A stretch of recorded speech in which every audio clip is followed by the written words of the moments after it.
So will he do it or not?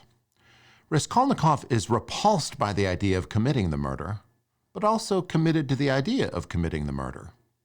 The debate he has within his own mind about whether he should commit the murder has no parallel this side of Shakespeare's Macbeth. Raskolnikov is in a fever. He asks himself whether he could really take an axe to the head of the pawnbroker and split out her brains. He knows that he could not endure it himself. He cannot endure, he says, and his inability to endure it is, he says, as true as arithmetic. He even prays that the bitter cup of suffering would be relieved from him. Lord, he pleaded, show me my way. I renounce this cursed dream of mine. That prayer is uttered on page 60. He then leaves his house to walk around the city, and he comes back from walking around fully convinced that he will commit the murder. What persuades him? It is best to think about his crime in terms of motive and opportunity. The opportunity is revealed quite clearly to Raskolnikov near the end of section 5, pages 60 and 62, just after he delivers his prayer. After delivering the prayer, he is walking through the Haymarket, and he runs into the pawnbroker's sister, Lizaveta Ivanovna. Some people in the flea market would like her to work out a deal with them the next day at 7 o'clock, and she agrees to come and visit about it. This means that her sister, the pawnbroker, will be alone.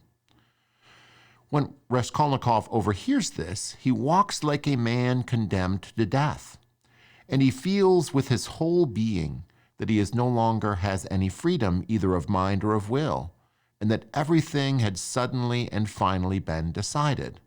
Opportunity? Check. What about the motive? Raskolnikov will not simply murder for gain. He will not steal. He needs a higher justification. He is idealistic in that way. Right after hearing about Lizaveta in the Haymarket, he is sitting by chance in a bar, and the motive comes to him. Some students sitting next to him are talking about the pawnbroker, and one of them says that it would be beautiful if someone were to kill her and use the money for the good of humanity. Raskolnikov overhears this. The student makes 2 points.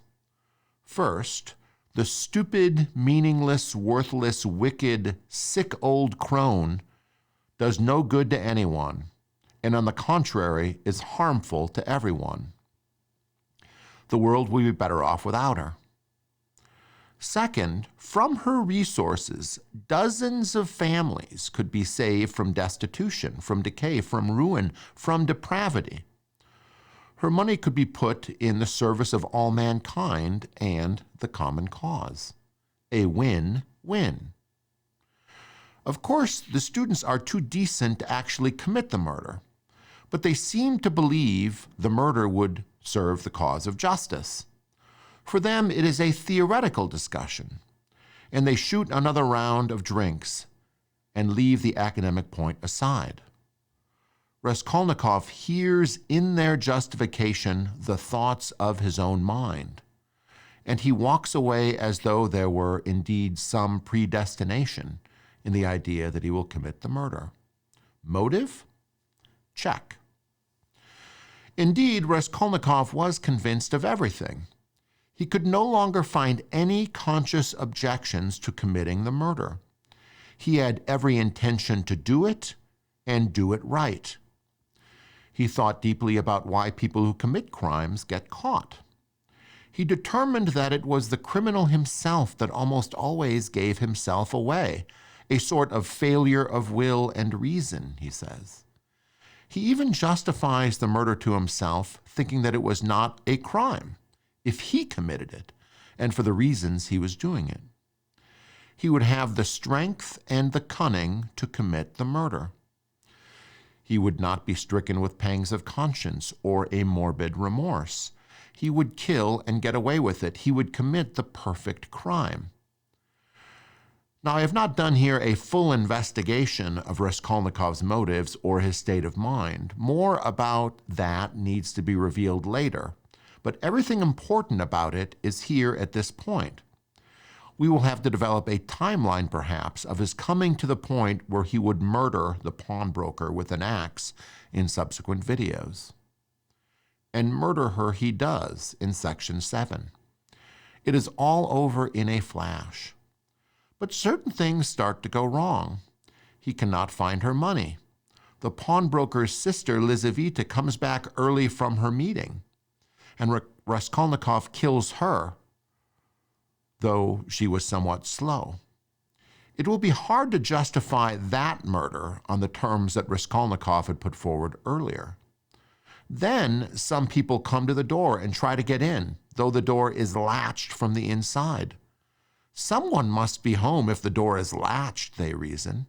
Otherwise the door would be locked. True enough, someone is inside, and with him 2 dead bodies.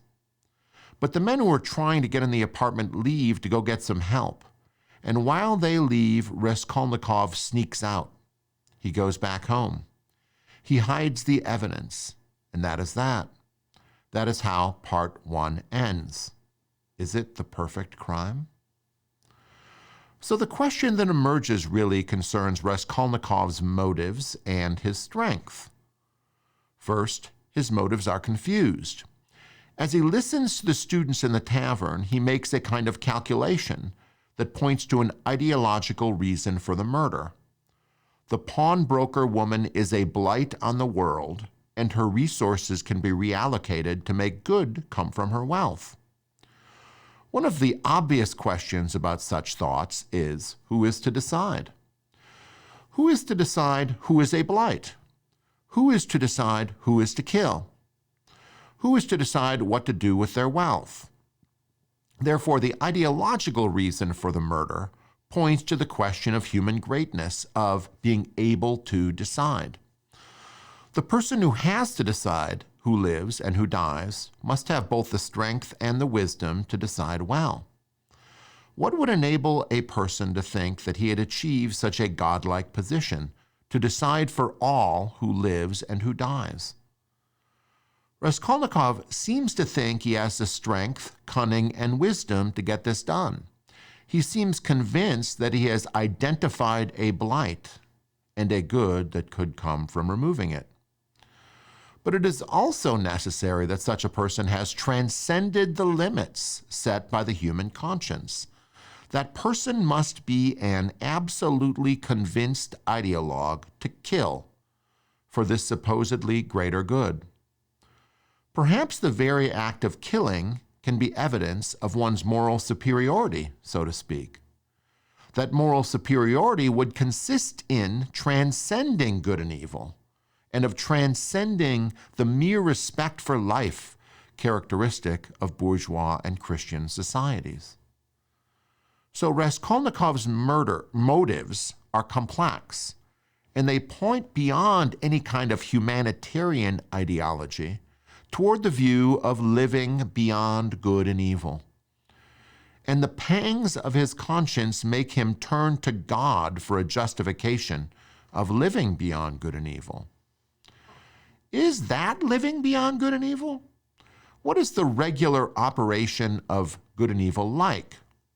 That we will see through an investigation of the subsequent characters in the moral universe of the book.